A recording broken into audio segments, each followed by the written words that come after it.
దేవునికి మహిమ కలుగుగాక. మరి కూలి అన్న మీ అందరికీ ప్రభుపేట అందరూ తెలియజేస్తున్నామండి. మనం ఏమైనది దేవుని కృప, ఆయన కృపనేదే మనం ఏమాత్రం ప్రార్థన కృప అన్నది కృపను ఆత్మను మనం పొందుకోవాలి. ఎందుకంటే యెహోవాను వెతుకుడి, ఆయన బలం వెతుకుడి, ఆయన సన్నిధిని నిత్యం వెతుకుడి. యెహోవాను వెతుకుతారు కాబట్టి ఆయన ఆకాశం నదులను పరిశీలించిన దేవుడు కనుక మరి పరిస్థితులు అనుకూలించి కారణంగా మనం దగ్గర దేవుని మనం ఆరాధిస్తున్నాం, దేవుని స్థుతిస్తున్నాం, దేవుని కనపరుస్తున్నాం, ఆయన నామం నేర్చిస్తున్నాం, నామని కొనియాడుతున్నాం. కనుక నీతిమంతుల గుడారంలో రక్షణ సునాలు వినిపిస్తుంది. కనుక ప్రతి వారి కుటుంబ ప్రార్థన జరగాలి. దేవుని చిత్రం అయితే దేవుని ఆకర్షించినైతే యెహోషువ కుటుంబంతో ఆరాధించే దేవుడు మనకు అనుగ్రహించిన కాబట్టి మరి చదవని కీర్తన ఆయనే మనం గుర్తించిన మనము ఆయన వాళ్ళము మనం ఆయన నేర్పు ప్రజలను ఆయన పాలించు గొర్రెను. ఎందుకంటే దేవుడే మనం పుట్టించాడు, ఆయన మన వారం, ఆయన మన ప్రజలం. కాబట్టి సమస్త దేశం లాగా యెహోవాకు ప్రసాదాన్ని చేరి సంతోషంతో యెహోవాను యెహోవాను సేవించుట అవశ్యమని కీర్తనలు. కాబట్టి యెహోవా దయాళుడు, ఆయన కృప నిరంతరం ఉండును. దేవునికి మహిమ కలుగుగాక.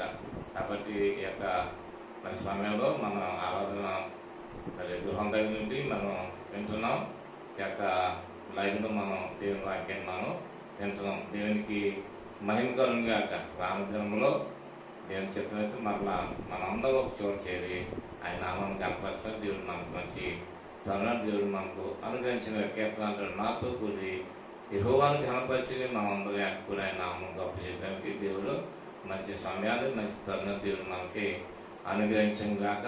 యెహోవా మిమ్మును మీ పిల్లలను దీవించిన గాక. యెహోవా మిమ్మును అభివృద్ధిని పరచిన గాక. యెహోవా మిమ్మును ఆశీర్వదించిన గాక. యెహోవా మిమ్మును కరుణించిన గాక.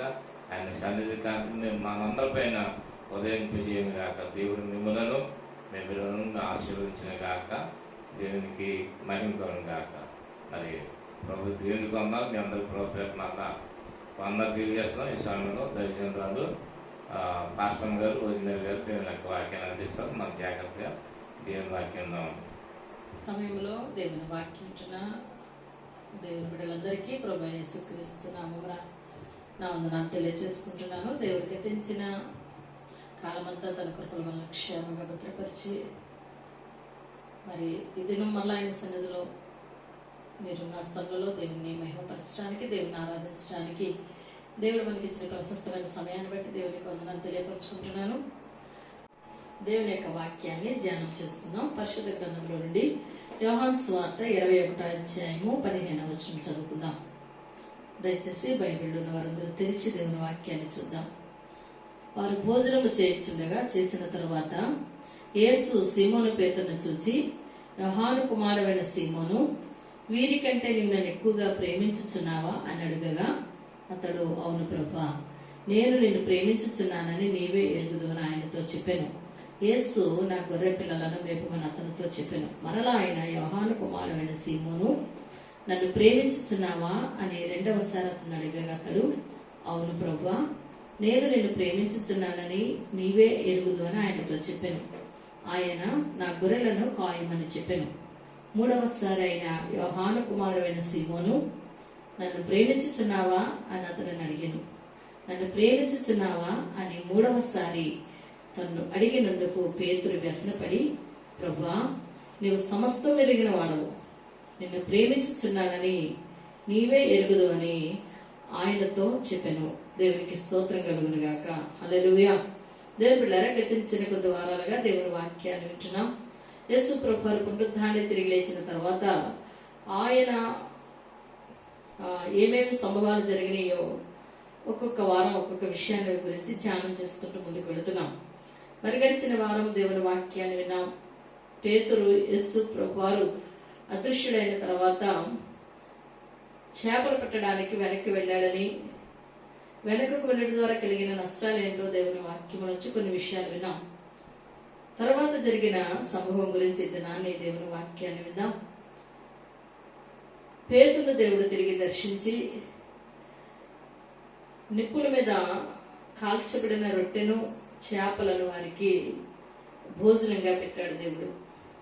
వారు భోజనం చేసిన తర్వాత యేసు ప్రభు శిష్యులతో కూర్చొని సీమోను పేతురును చూచి దేవుడు పేతురును అడుగుతున్నాడు, యోహాను కుమారుడైన సీమోను, వీరికంటే నీవు నన్ను ఎక్కువగా ప్రేమించుచున్నావా అని అడగగా అతడు, అవును ప్రభువా, నేను నిన్ను ప్రేమించుచున్నానని నీవే ఎరుగుదువని ఆయనతో చెప్పాను. యేసు ప్రభువారు పేతురును ఒక మాట అడుగుతున్నాడు, సీమోను, నీవు నన్ను వీరికంటే ఎక్కువగా ప్రేమించుచున్నావా? దేవుని బిడ్డలారా, దేవునికి ఒక మేబీ అనుమానం అనొచ్చు, ఆలోచన కావచ్చు, సందేహం కావచ్చు. పేతురు విషయంలో దేవునికి ఒక సందేహం వచ్చింది. ఏంటి ఆ సందేహం అంటే, పేతురు నన్ను ప్రేమిస్తున్నాడా? ఎందుకు దేవునికి ఆ ఆలోచన వచ్చింది అని మనం ఆలోచించినట్లయితే, పేతురు చేసిన కార్యం లేదా పేతురు తీసుకున్న నిర్ణయం, నేను చేపలు పట్టడానికి వెళుతున్నానని చెప్పి వెనక్కి వెళ్ళాడు కనుక పేతురు మీద దేవునికి ఒక సందేహం ఏర్పడింది. ఏంటంటే, పేతురు నన్ను ప్రేమిస్తున్నాడా? దేవుడు పేతురును మూడు సార్లు అడిగాడు, నీవు నన్ను ప్రేమించుచున్నావా అని అడిగినప్పుడు, ప్రభువా, నీవే ఎరుగుదు అని ఆయనతో చెప్పాడు. మళ్ళా కాసేపు ఆగిన తర్వాత దేవుడు అన్నాడు కదా, నా గొర్రె పిల్లలను మేపుమని అతనితో చెప్పాను. మళ్ళా రెండోసారి అడిగాడు పేతురుని దేవుడు, యోహాను కుమారుడైన సీమోను, నన్ను ప్రేమించుచున్నావా? అప్పుడు కూడా పేతురు ఏం చెప్పాడంటే, అవును ప్రభువా, నేను నిన్ను ప్రేమించుచున్నానని నీవే ఎరుగుదు అని ఆయనతో చెప్పాడు. రెండవసారి కూడా అదే ప్రశ్న, అదే జవాబు. మరలా మూడవసారి దేవుడు అడుగుతున్నాడు, యోహాను కుమారుడైన సీమోను, నన్ను ప్రేమించుచున్నావా అని అతనిని అడిగాను. నన్ను ప్రేమించుచున్నావా అని మూడవసారి అడిగినందుకట పేతురు ఏమంటాడంటే, వ్యసనపడి, అంటే కొంచెం బాధ కలిగింది. నిజానికి ఒకసారి అడిగి ఊరుకోవచ్చుగా, దేవుడు 3 సార్లు అడిగాడు పేతుర్ని. ఎందుకు 3 సార్లు అడిగాడు పేతుర్ని? దేవుడు బిడ్డలారా, మూడవసారి అంటున్నాడు, ప్రభువా, నువ్వు సమస్తం ఎరిగిన వాడవు. చూసారండి, నీకు అన్నీ తెలుసు కదా, నీవు నన్ను ప్రేమించుచున్నావని, నిన్ను నేను ప్రేమిస్తున్నానని నువ్వే ఎరుగుదు కదా అని మరలా దేవునితో చెప్పాడు. అప్పుడు దేవుడు అంటున్నాడు, నా గొర్రెలను మేపుము. దేవునికి స్తోత్రం. సో దేవుని బిడ్డలారా, దేవుణ్ణి ప్రేమించాలి అన్నది దేవుని యొక్క కోరిక. ఆయన మొదట మనల్ని ప్రేమించాడు.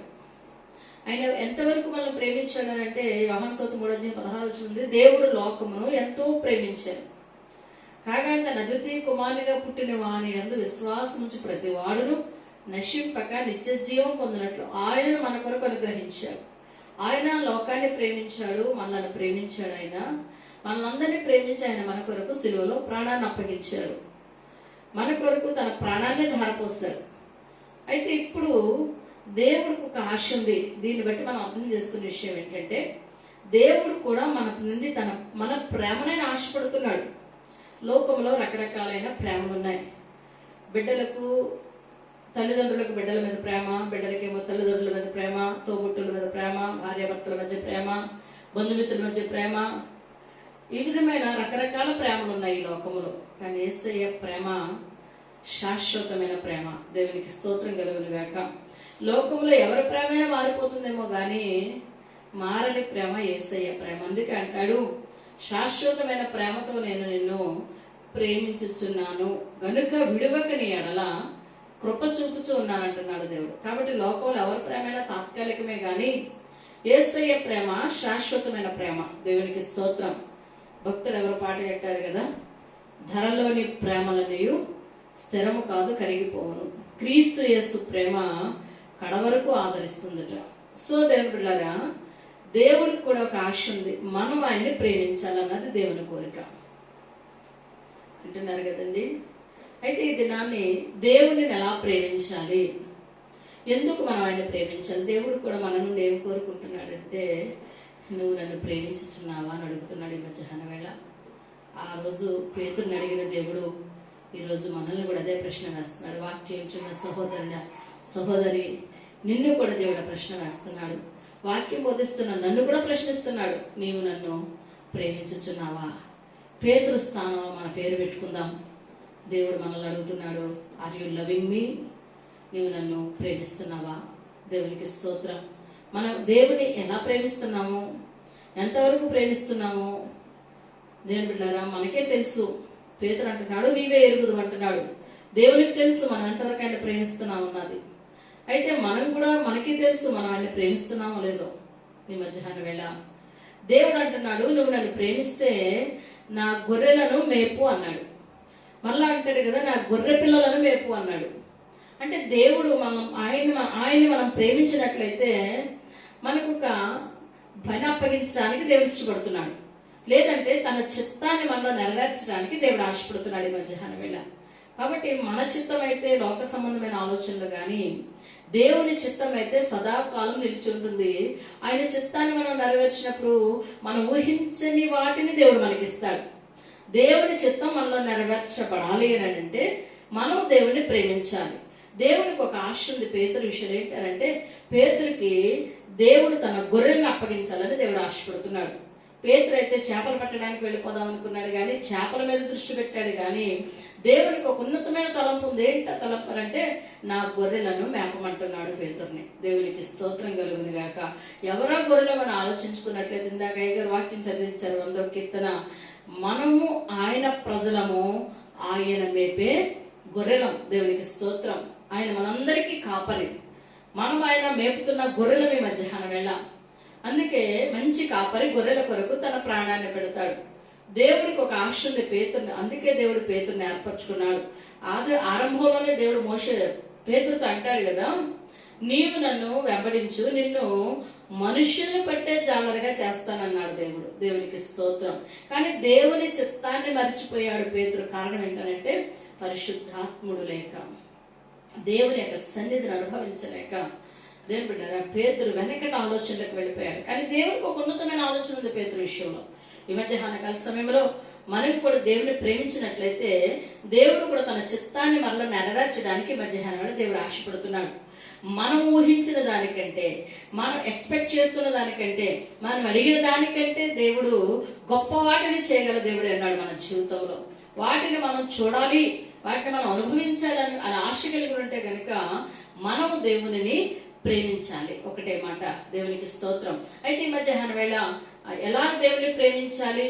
మనం దేవుని ప్రేమించడం ద్వారా మనకు కలిగే ఆశీర్వాదాలు ఏంటని మనం దేవుని వాక్యంలో కొన్ని విషయాలు నేర్చుకుందాం. దేవునికి స్తోత్రం. శ్రద్ధగా దేవుని వాక్యాన్ని వినమని మిమ్మల్ని అందరినీ ప్రేమతో మనం చేస్తున్నాను. ఈ మధ్యాహ్నంలో ఆ యొక్క దేవుని మనం ప్రేమించగలిగినట్లయితే ఎలా ప్రేమించాలి, ఆయన ప్రేమిస్తే కలిగే ఆశీర్వాదాలు ఏంటి, దేవుని వాక్యంలో కొన్ని విషయాలు మనం నేర్చుకుందాం.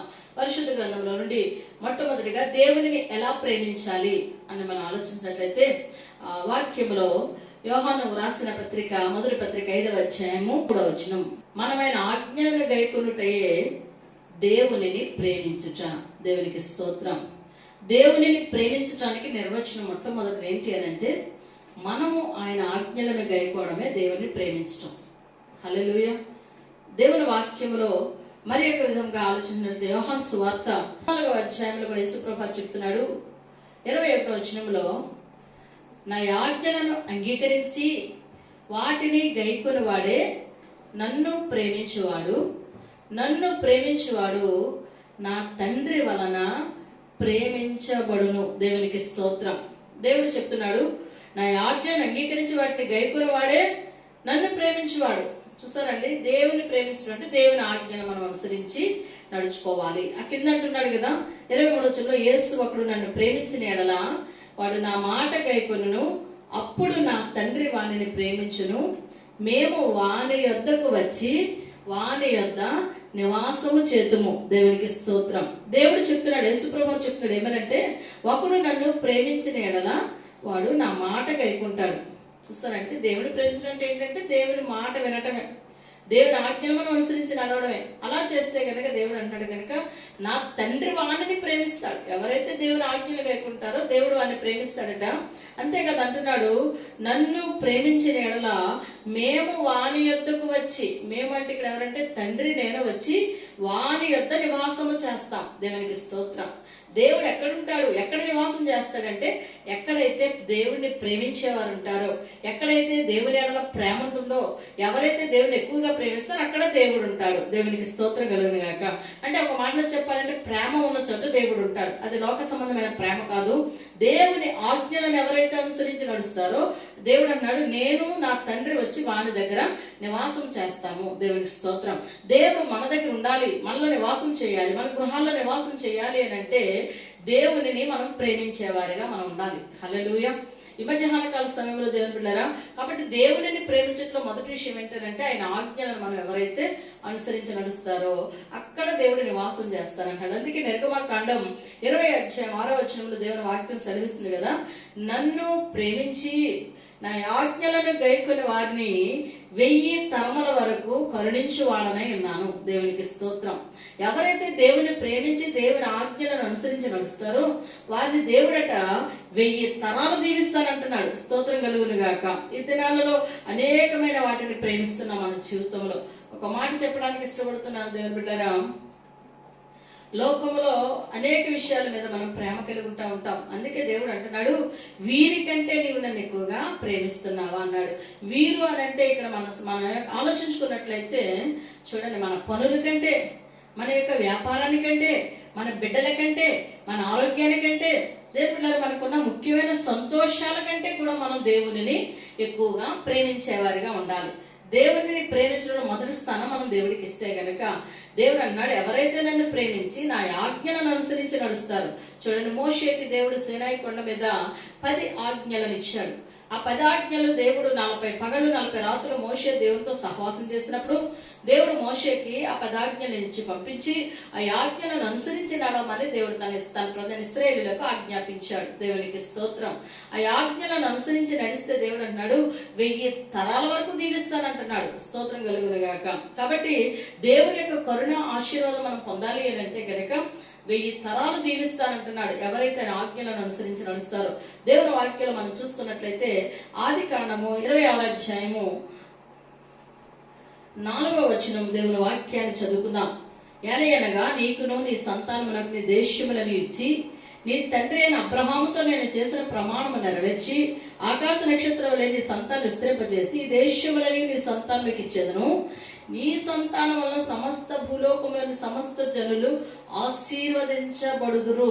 ఎలయనగా అబ్రహాము నా మాట విని నేను విధించిన దాని నా ఆజ్ఞలను నా కట్టడలను నా నియమములను గైకొనేనని చెప్పాను. దేవుడు ఇక్కడ దేవుడు ఇస్సాకుతో మాట్లాడుతున్నాడు. ఇస్సాకు ఏ పరిస్థితిలో ఉన్నాడు అని అంటే, ఆ ఇస్సాకు ఉన్న దేశంలో గెరార్ అనే దేశంలో కరువు వచ్చింది.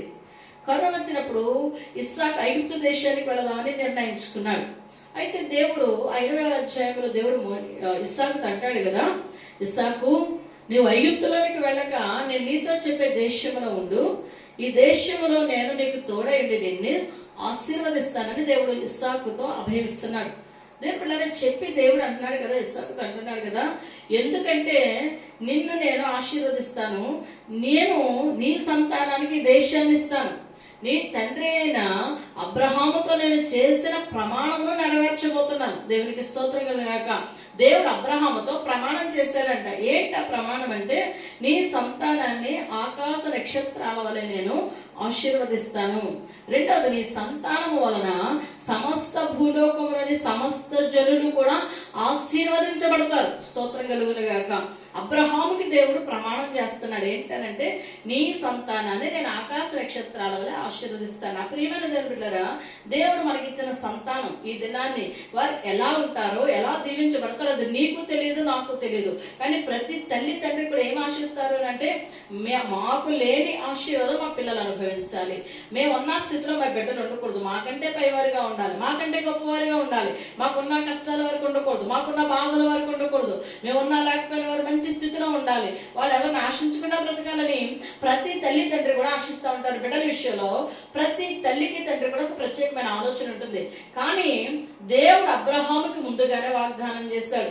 అబ్రహాముకి ఇంకా సంతానం కలగక మునిపే దేవుడు అబ్రహాముతో ప్రమాణం చేశాడట. ఏమనంటే, నీ సంతానాన్ని ఆకాశ నక్షత్రాలలో ఆశీర్వదించబోతున్నాను, దేవునికి మహిమ కలుగును గాక అని అంటున్నాడు కదా. నీ సంతానం వల్ల భూజనులందరూ కూడా ఆశీర్వదించబడతారు. దేవుని బిడ్డలారా దయచేసి జాగ్రత్తగా విందాం. మనమే ఆశీర్వదించబడటం కాదు, మన సంతానము ద్వారా ఇతరులు ఆశీర్వదించబడాలి. మనము ఆశీర్వాదకరంగా ఉండాలి, మనల్ని బట్టి మన సంతానం ఆశీర్వాదకరంగా ఉండాలి. వారిని బట్టి సమస్త ప్రజలు కూడా, మన సంతానం కూడా, మన పిల్లలు కూడా అనేకులకు ఆశీర్వాదకరంగా ఉండాలి. అది దేవుని చిత్తం. దేవునికి స్తోత్రం. అసలు మొట్టమొదటి నువ్వు ఆశీర్వదించబడాలి. నువ్వు ఆశీర్వదించబడిన తర్వాత దేవుని నీ సంతానాన్ని దీవిస్తానంటున్నాడు. నీ సంతానముతో పాటు నీ సంతానము ద్వారా అనేకులను ఆశీర్వదిస్తానంటున్నాడు. ఈ సంభవం అంతా ఎలా జరుగుతుంది అని అంటే, దేవుడు అబ్రహాముకు మాట ఇచ్చాడు. ఈరోజు ఆ యొక్క మార్గంలో మనం కూడా నడవడానికి, ఆ యొక్క స్థితిలో మనం కూడా ఉండాలని ఆశిద్దాం. మనం ఆశీర్వదించబడాలి, మనతో కూడా మన సంతానం ఆశీర్వదించబడాలి. మన సంతానం ద్వారా ప్రభు రాకడ ఆలస్యమైతే మన పిల్లలు, మన సంతానం అనేకులకు ఆశీర్వాదకరంగా ఉండాలి. హల్లెలూయా. అట్టి కృప దేవుడు మనకు దయచేయను గాక. ఎప్పుడు ఈ యొక్క ప్రమాణం దేవుడు మన పట్ల నెరవేరుస్తాడు అని అంటే, ఇస్సాకుతో దేవుడు చెప్తున్నాడు, అనగా అబ్రహాము నా మాట విన్నాడు. దేవునికి స్తోత్రం. దేవుడు అబ్రహాము గురించి సాక్ష్యం ఇస్తున్నాడు. అబ్రహాము నా మాట విని నేను విధించిన దాని, నా ఆజ్ఞలను, నా కట్టడలను, నా నియమములను గైకొనని చెప్పాను. దేవుడు అబ్రహాం గురించి ఇస్సాకుతో చెప్తున్నాడు, మీ నాన్న అయిన అబ్రహాం ఉన్నాడే, నా మాట విని నేను విధించిన ఆజ్ఞలను, కట్టడలను, నా నియమములను గైకొనని చెప్పాను. దేవునికి స్తోత్రం. చూసారండి, దేవుడు అబ్రహాం గురించి సాక్ష్యం ఇస్తున్నాడు. నా ఆజ్ఞలను, నా కట్టలను నీ తండ్రి అనుసరించాడు కాబట్టి ఇస్సాకు, నీవున్న దేశంలోనే నేను నిన్ను తోడై ఉంటాను, నిన్ను ఆశీర్వదిస్తాను. ఎవరైతే దేవుని ఆజ్ఞలను, కట్టలను అనుసరించి నడుస్తారో దేవుడు వారికి తోడుగా ఉండి వారిని ఆశీర్వదిస్తాడు. మీకు ఒక ఆలోచన రావచ్చు, అబ్రహాం కాలంలో ఆజ్ఞలు లేవు కదా, మోషే కాలంలో ఇచ్చాడు కదా దేవుడు ఆజ్ఞలు, మరి అబ్రహాం కాలంలో ఆజ్ఞలు ఎలా వచ్చాయి అని మనం ఆలోచించుకున్నట్లయితే, ఆజ్ఞలు అంటే దేవుడిచ్చిన 10 ఆజ్ఞలే కాదు దేవుని బిడ్డలారా, దేవుడు చెప్పే ప్రతి మాట కూడా మనకు ఒక ఆజ్ఞ. అబ్రహాము కాలంలో దేవుడు అబ్రహాముకు కొన్ని ఆజ్ఞలు ఇచ్చాడు. ఏంటంటే, నేను చూపించే దేశానికి వెళ్ళు, నిన్ను గొప్ప జన్మగా చేస్తాను, నిన్ను ఆశీర్వదిస్తానన్నాడు. దేవుడు బిడ్డలారా, అబ్రహాము దేవుని మాట విన్నాడు. ఒక చోట అబ్రహాము వెళ్ళిన చోటల్లో దేవుడికి బలిపీఠానికి కట్టి ప్రార్థన చేశాడు. అంతేకాదు దేవుడు బిడ్డలారా, అబ్రహాములో ఉన్న మంచి లక్షణం ఏంటంటే, ఆదికాండం 22వ అధ్యాయంలో ఒకసారి దేవుడు అబ్రహాముని అంటాడు కదా, నువ్వు ప్రేమిస్తున్న ఇస్సాకును తీసుకెళ్లి మోరియా దేశం పర్వతం మీద నాకు బలి అర్పించేమంటే, దేవుడు అక్కడ కూడా అబ్రహాము దేవుని మాట విన్నాడు. దేవుడు ఆజ్ఞాపించాడు, మోరియా పర్వతానికి వెళ్ళి నీకు ఒక్కడైనా నా కుమారుని అక్కడ దహన బలిగిచ్చాడు. అది దేవుడు ఆజ్ఞ. ఏదైనా చేయగలుగుతాం కానీ బిడ్డలు దేవునికి ఇవ్వడం అంటే మామూలుగా వచ్చి దహన బలి చేయడం అన్నది అది అసంభవం, మనం చేయలేని పని.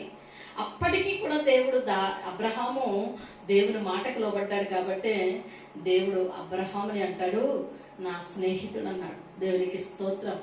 దేవుడు బిడ్డలారా, కాబట్టి దేవుని ఆజ్ఞలు అనుసరించాడు కాబట్టి దేవుడు అబ్రహాము సంతానాన్ని ఆకాశ నక్షత్రాలను దేవుడు ఆశీర్వదించడానికి ఇష్టపడ్డాడు. కాబట్టి ఈ మధ్యాహ్నం వేళ దేవుడు అంటున్నాడు, నన్ను ప్రేమించి నా ఆజ్ఞలను గైకొనే వారిని 1000 తరాలు దీవిస్తానంటున్నాడు దేవుడు. అయితే దేవుని ఆజ్ఞలను మనం అనుసరించకపోతే మనకు కలిగే నష్టం ఏంటంటే, చూడండి, సమూయేలు మొదటి గ్రంథం 15వ అధ్యాయము 11వ వచనం దేవుని వాక్యాన్ని చదువుకుందాం. సౌలు నన్ను అనుసరింపక వెనుక తీసి నా ఆజ్ఞలను గైకొనకపోయాను గనుక అతనిని రాజుగా నిర్ణయించినందుకు నేను పశ్చాత్తాపపడుచున్నాను. ఇక్కడ మనకు ఒక రాజు కనబడుతున్నాడు. ఎవరనంటే సౌలు అనే రాజు. దావీదు కంటే ముందుగా దేవుడు ఏర్పాటు చేసుకున్నాడు ఈ యొక్క సౌలును, ఇశ్రాయేలు మీద రాజుగా అభిషేకించాడు. గార్ధవాలను వెతకడానికి వెళితే ఆ యొక్క సౌలును దేవుడు సమూయేలు దగ్గరికి పంపించి అక్కడ సమూయేలు ద్వారా దేవుడు సౌలుని అభిషేకించాడు ఇశ్రాయేలు మీద రాజుగా. అయితే దేవుడు సౌలును ఇశ్రాయేలు మీద రాజుగా నియమించిన తర్వాత దేవుడు సౌలుకు ఒక ఆజ్ఞ ఇచ్చాడు. ఏంటనంటే, అమాలేకీలందరినీ కూడా ఒక్కరిని కూడా ఉంచుకుంటే నిర్మూలన చేయి, అమాలేకీల పశువుల్ని సమస్తాన్ని కూడా నిర్మూలన చేయి, ఏది ఉంచొద్దు అని చెప్పినప్పుడు సౌలు ఏం చేశాడంటే దేవుని ఆజ్ఞలను అనుసరించడం మానేసి అక్కడ అన్నిటినీ చెప్పాడు. క్రొవ్విన వాటిని, బలిసిన వాటిని, బాగున్న వాటిని, గొర్రెలను, పశువులను కాపాడుకున్నాడు, వాటిని చంపలేదు. అంతేకాకుండా ఏం చేశాడంటే అందరినీ చెప్పాడు. అమాలేకు రాజును చంపలేదండి, అగగును చంపలేదు, బందీగా పట్టుకున్నాడు. అసలైన వ్యక్తిని ఉంచుకున్నాడు చంపకుండా సౌలు. దేవునికి కోపం వచ్చిందట. దేవుని బిడ్డారా, దేవుడు వెంటనే ఎవరి దగ్గరికి వెళ్ళాడో తెలుసా?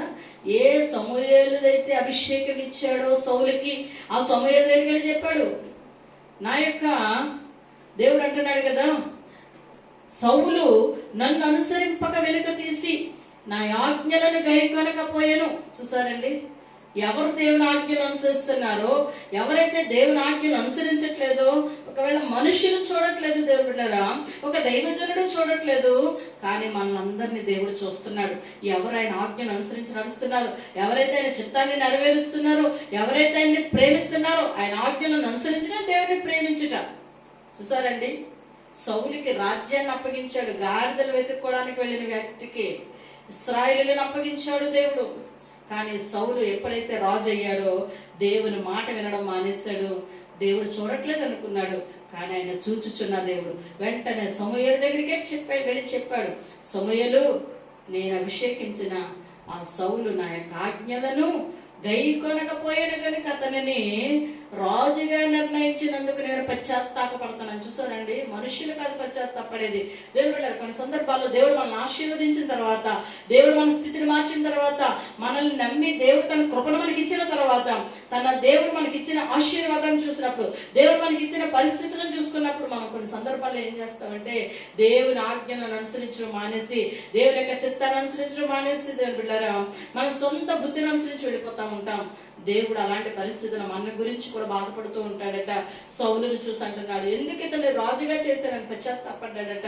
నా ప్రియమైన దేవుని బిడ్డలారా, ఈ రోజు నిన్ను దేవుడు ఏ విధంగా ఆశీర్వదించినా, నిన్ను ఏ పరిస్థితుల్లో నిన్ను దేవుడు హెచ్చించినా, ఏ విషయంలో దేవుడు నిన్ను కృప చూపించినా కూడా దాన్ని బట్టి ఎందుకు ఇతన్ని ఇలా చేశాను, ఎందుకు ఇతన్ని ఇలా ఆశీర్వదించాను, ఎందుకు ఇతన్ని ఉన్నత స్థితిలోకి తీసుకొచ్చానని దేవుడు పశ్చాత్తాపడేవాడిగా మాత్రం మనం జీవించకూడదు. నా దేవుని బిడ్డలారా, మన ద్వారా దేవుడు సంతోషించగలగాలి. కొన్ని సందర్భాలు దేవుడు అన్ని ఇచ్చాక ప్రార్థన మర్చిపోయేవారు, ఆరాధన మర్చిపోతారు, సహవాసం మర్చిపోతారు, ఆ ఉపవాసం చేయడం మర్చిపోతారు.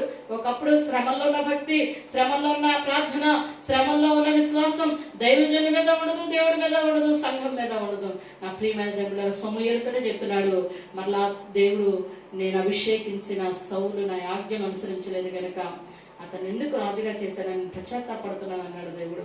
అంతేకాదు దేవుడు బిడ్డలారా, చూడండి వాక్యంలో ఆ యొక్క మొదటి సమూయేలు గ్రంథం 15వ అధ్యాయంలోనే దేవుడు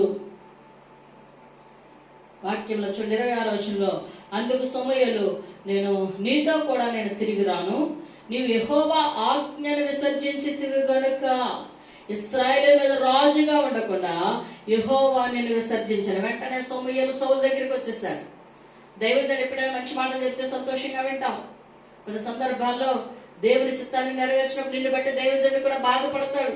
ఈ వ్యక్తి కొరకు ఎంత ప్రార్థన చేస్తే దేవుడు ఎలా దీవించాడో, ఎన్ని పరిస్థితుల నుంచి దేవుడు ఇతన్ని లేవనెత్తాడు, ఇప్పుడు అతను దేవుడితో నడవట్లేదు, దేవుడితో సహవాసం చేయలేదని దైవజనుడు కూడా బాధ ఉంటుంది. దేవుడు కూడా వెంటనే సమూయేలు వచ్చాడు సౌలు దగ్గరికి. అంటున్నాడు కదా, సమూయేలు అంటున్నాడు సౌలుతో, నీవు యెహోవాను విసర్జించితివి గనుక, యెహోవా ఆజ్ఞలను విసర్జించితివి గనుక ఇశ్రాయేలీయుల మీద రాజుగా ఉండకుండా దేవుడు నిన్ను విసర్జించాడు. చూసారండి, ఏ దేవుడైతే అభిషేకించి ఇశ్రాయేలీయుల మీద రాజుగా ఉంచాడు, ఇశ్రాయేలీయులను అప్పగించాడండి దేవుడు సౌలు చేతి. ఆ ఇశ్రాయేలీయుల దేవుడు ఐగుప్తు దేశంలో ఎన్నో మిరాకిల్స్ చేసి, ఎన్నో కార్యాలు జరిగించి బయటికి తీసుకొచ్చి వాడిని సౌలు చేతికి అప్పగిస్తే సౌలు దేవుని ఆజ్ఞల్ని అనుసరించడం మానేశాడు. నీ ఆశీర్వాదం ఒక్క రోజులో వచ్చింది కాదు, నీ అభివృద్ధి ఒక్క క్షణంలో వచ్చింది కాదు. దాని వెనకాల దేవుడు ఎన్నో కార్యాలు చేసుకొచ్చి, ఎన్నో పరిస్థితుల్లో ఆయన ఎన్నో అద్భుతాలు చేసి ఫరో చేతులను ఇశ్రాయేలులను విడిపించినట్టు సాతాను బంధకాల నుంచి నిన్ను విడిపించి దేవుడు తన కార్యాన్ని జరిగించుకొచ్చి ఆశీర్వదించాడు. వింటున్నారా దేవుని బిడ్డలారా? సౌలు విసర్జించుట చేత, దేవుని ఆజ్ఞలను విసర్జించుడి చేత ఏమయ్యాడనంటే రాజుగా ఉండకుండా దేవుడు అతనిని త్రోసివేస్తాడు. కాబట్టి నా ప్రియమైన దేవుని బిడ్డలారా, ఏ దేవుడైతే ఆశీర్వదించాడో, ఏ దేవుడైతే కృపనిచ్చాడో, ఒక చోట అంటాడు సౌలుకి నా కృప దూరం చేశానంటాడు. కారణం ఏంటో తెలుసా? దేవుని ఆజ్ఞలను విసర్జించుడు తెంత. అందుకే అంటున్నాడు, నీవు నన్ను ప్రేమిస్తున్నావా?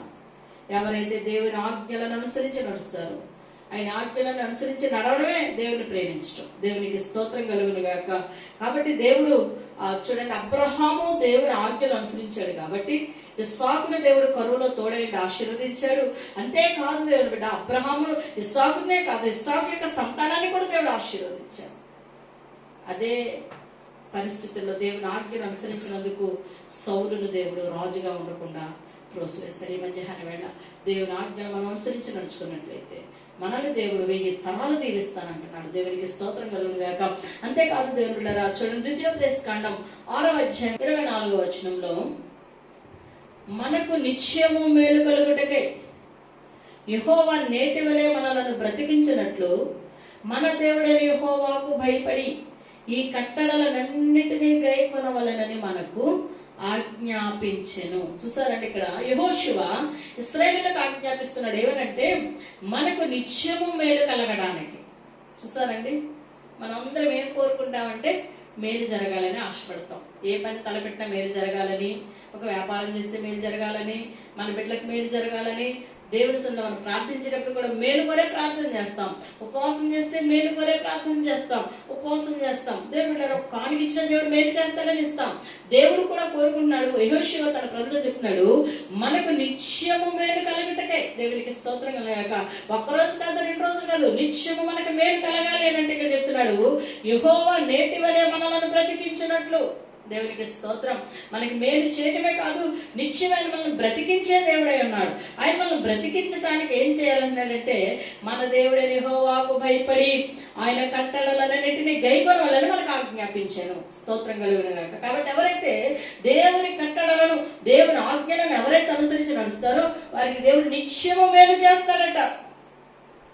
కాబట్టి దేవుడారా, ఆయన ఆజ్ఞలను అనుసరించిన కొన్ని సందర్భాల్లో మనకు కష్టం అనుకుంటాం, కానీ ఆయన ఆజ్ఞలు ఏమి కష్టమైన ఏమి కాదు. సో దేవుడారా, ఆ కింద అంటున్నాడు కదా, కాబట్టి ఎవరైతే దేవుని ఆజ్ఞలు అనుసరిస్తారో ఆయన నిత్యం వారికి మేలు కలగజేస్తాడట. అంతేకాదు నిత్యం మనల్ని బ్రతికించే దేవుడే అన్నాడు. ఆ కింద అంటాడు, మన దేవుడైన యెహోవా మనకు ఆజ్ఞాపించినట్టు ఆయన సన్నిధిని ఈ సమస్తమైన ఆజ్ఞలను అనుసరించి మనం నడుచుకున్నప్పుడు మనకు నీతి కలుగుతుంది. దేవునికి స్తోత్రం.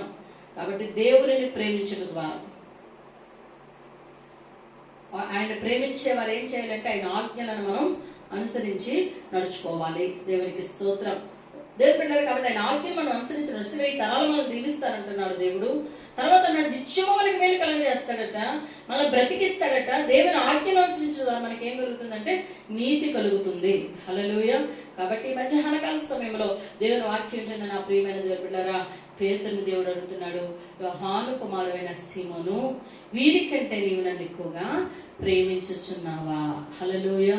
కాబట్టి దేవునిని ప్రేమించటంలో మొట్టమొదటి విషయం ఏంటంటే మనం ఆయన ఆజ్ఞలను మనం అనుసరించి నడుచుకునే వారిగా ఉండాలి. రెండవది, దేవునిని ప్రేమిస్తున్నామని తెలియడానికి రుజువు ఏంటి అంటే, ఒకసారి యేసు ప్రభువు వారి దగ్గరికి ఒక యవనస్తుడు వచ్చాడు. లూకా సువార్త 8వ ఇదిగో ఒకప్పుడు ధర్మశాస్త్రోపదేశకుడు లేచి, బోధకుడా, నిత్య జీవమునకు వారసుడునవుటకు నేనేమి చేయవలని ఆయనను శోధించుచు అడిగెను. అందుకు ఆయన, ధర్మశాస్త్రం ఏమి వ్రాయబడి ఉన్నది, నీవేమి చదువుతున్నావు అతను అడగగా అతడు, నీ దేవుడైన ప్రభువును నీ పూర్ణ హృదయముతో, నీ పూర్ణ మనసుతో, నీ పూర్ణ శక్తితో, నీ పూర్ణ వివేకముతో ప్రేమించవలెననియు, నిన్ను వలె నీ పొరుగు వానిని ప్రేమించవలెననియు వ్రాయబడి ఉన్నదని చెప్పాను. దేవునికి స్తోత్రం. ఒకసారి యేసు ప్రభువు దగ్గరికి ధర్మశాస్త్రోపదేశకుడు వచ్చి అడుగుతున్నాడు, బోధకుడా, నిత్య జీవానికి వెళ్ళాలని నాకుంది. నిత్య జీవం అనగా పరలోక రాజ్యానికి వెళ్ళాలని ఆశ ఉంది. అయితే నిత్య జీవానికి వెళ్ళాలంటే నేను ఏం చేయాలి అని చెప్పమని అడిగినప్పుడు యేసు ప్రభువు 2 విషయాలు చెప్పాడు. మొదటిది ఏంటంటే, నువ్వు ధర్మశాస్త్రాన్ని చదువుతున్నావు కదా, ఏం రాయబడిందనంటే, నీ దేవుడైన ప్రభువును పూర్ణ హృదయముతో, పూర్ణ మనసుతో, పూర్ణ శక్తితో, పూర్ణ వివేకముతో ప్రేమించాలి. అది మొదటి ఆజ్ఞ. దేవునికి స్తోత్రం. అయితే మోషేకు దేవుడిచ్చిన 10 ఆజ్ఞలలో మొదటి నుండి 5 వచనాలు కూడా, 5 ఆజ్ఞలు కూడా దీనిలో పొందుపరచబడ్డాయి. ఇప్పుడు నేను చెప్పాను కదా, దేవుని బిడ్డలారా, అబ్రహాము దేవుని ఆజ్ఞలను అనుసరించి నడిచాడు. దేవుడు ఏదైతే చేయమన్నాడో చూడండి, ఆ మోషేకు దేవుడు ఇచ్చిన ఆజ్ఞలో నిర్గమకాండ 20వ అధ్యాయంలో మొదటి నుండి 5 ఆజ్ఞలు కూడా దేవునికి సంబంధించిన ఆజ్ఞలవి. రెండవదిగా అంటున్నాడు, ఇప్పుడు నేను చెప్పాను మీకు, రెండవదిగా అంటున్నాడు కదా, నిన్ను వలె నీ పొరుగు వానిని ప్రేమించవలెను. దేవునికి స్తోత్రం కలుగాక. కాబట్టి రెండవదిగా దేవునిని ప్రేమించడంలో భాగం ఏంటంటే, మన వలె మన పొరుగు వారిని ప్రేమించాలి. ఇది చాలా కష్టమైన పని. దేవుడిని ప్రేమించగలమేమో కానీ, ఎందుకంటే ఆయన కనిపించట్లేదు కనుక దేవుని కూడా అందరూ పూర్తిగా ప్రేమించలేకపోతున్నారు. కొన్ని ఆజ్ఞలు పాటిస్తే కొన్ని ఆజ్ఞలు పాటించలేకపోతున్నాం. వేరొక దేవుడు నీకు ఉండకూడదు అన్నాడు. కొంతమందికి ఏ దేవుడు లేకపోయినా విగ్రహారాధన మానేసినా కానీ, ఏమండి, ధనాన్ని ప్రేమించేవాడు కొంతమంది, ఆరోగ్యాన్ని ప్రేమించుకునేవాడు కొంతమంది, పిల్లల్ని ప్రేమించేవాడు కొంతమంది. దేవుడు చూడంటాడు, తల్లినైనా తండ్రినైనా నాకంటే ఎక్కువగా ప్రేమించొద్దన్నాడు, లోకాన్ని ప్రేమించొద్దన్నాడు. లోకమునైనా లోకంలోని వాటినైనా ప్రేమించకండి. లోకంలో అంతా శరీరాశ, నేత్రాశ, జీవకుటుంబం. ఎవడైనా లోకాన్ని ప్రేమిస్తే తండ్రి ప్రేమ వానిలో ఉండదు. లోకాన్ని ప్రేమించకూడదని దేవుడు ఆశపడుతున్నాడు. లోకాన్ని ప్రేమించిన వాడు దేవుని ప్రేమించగలుగుతాడు. రెండవది అంటున్నాడు, నిన్ను వలె నీ పొరుగు వానిని ప్రేమించు. హల్లెలూయా. దేవుని ప్రేమించేవాడు ఏం చేయాలంటే మొట్టమొదటి దేవుని ప్రేమించాలి, రెండవది నీలాగా నీ పొరుగు వాడిని ప్రేమించాలి. చేయగలమా దేవుని బిడ్డలారా? కానీ కొంతవరకైనా మన వలె మనం ఎలా ప్రేమించుకుంటున్నాం అలాగే మన పొరుగు వారిని కూడా ప్రేమించాలని. చూడండి, యోహాను రాసిన పత్రిక 4వ అధ్యాయము 21వ వచనం చదువుకుందాం. దేవునిని ప్రేమించేవాడు తన సహోదరుని కూడా ప్రేమించవలెను అనే ఆజ్ఞను మనం ఆయన వలన పొంది ఉన్నాం. దేవునికి స్తోత్రం. కాబట్టి దేవునిని ప్రేమించేవాడు ఎవరిని ప్రేమించాలట? సహోదరుని ప్రేమించాలట. సహా ఉదరుడు అంటే, సహా అంటే ఒకే, ఉదరం అంటే గర్భం, అంటే ఒకే కడుపులోంచి వచ్చినవాడు. అంటే మన సొంత అక్క చెల్లెలు, మన సొంత అన్నదమ్ములు ఏమంటారంటే బ్రదర్స్ అండ్ సిస్టర్స్ అంటాం. కానీ దేవుని రక్తంలో కరగబడిన మనందరం కూడా సహోదరులము సహోదరులు. యేసుప్రభువు చోట అంటాడు, ఆయన యొక్క తల్లిదండ్రులు వచ్చినప్పుడు బయట నిలబడ్డారు నీ సహోదరులు అంటే, ప్రభు అంటాడు, ఎవరు నా సహోదరుడు, నా తల్లిదండ్రులు దేవుని చిత్తాన్ని జరిగించేవాడే నా సహోదరుడు, నా సహోదరి, నా అక్క చెల్లెలు, నా తల్లిదండ్రులు అన్నాడు దేవుడు. కాబట్టి మనందరం కూడా ఎవరు అంటే, వాక్యం మనందరం ఒక సంఘములకు చెందిన మనందరం యేసయ్య రక్తంలో కడగబడిన ప్రతి ఒక్కరు కూడా సహోదరులు సహోదరులు. ఎందుకంటే ఆయన అందరికీ ఒకే రక్తాన్ని చిందించాడు, ఆయన రక్తము చేత విమోచించాడు. కాబట్టి మనం కూడా సహోదరం నుంచి వచ్చిన వాళ్ళమే. కాబట్టి మనందరం సహోదరులు. కాబట్టి ఏం చేయమంటాడంటే, దేవుని ప్రేమించేవాడు తన సహోదరుని కూడా ప్రేమించబద్ధుడై ఉన్నాడు. స్తోత్రం కలుగును గాక.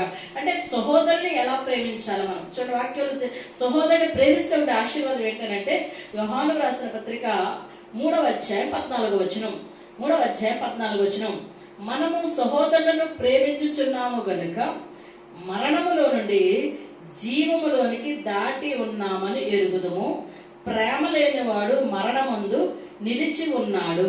దేవుని బిడ్డలారా, దేవుని వాక్యం చెప్తున్నాడు, మనము సహోదరులను ప్రేమించుచున్నాం కనుక ఏం జరుగుతుందంటే, కలిగే ఆశీర్వాదం ఏంటంటే మరణములో నుండి జీవములోనికి దాటుతున్నామట. దేవునికి స్తోత్రం.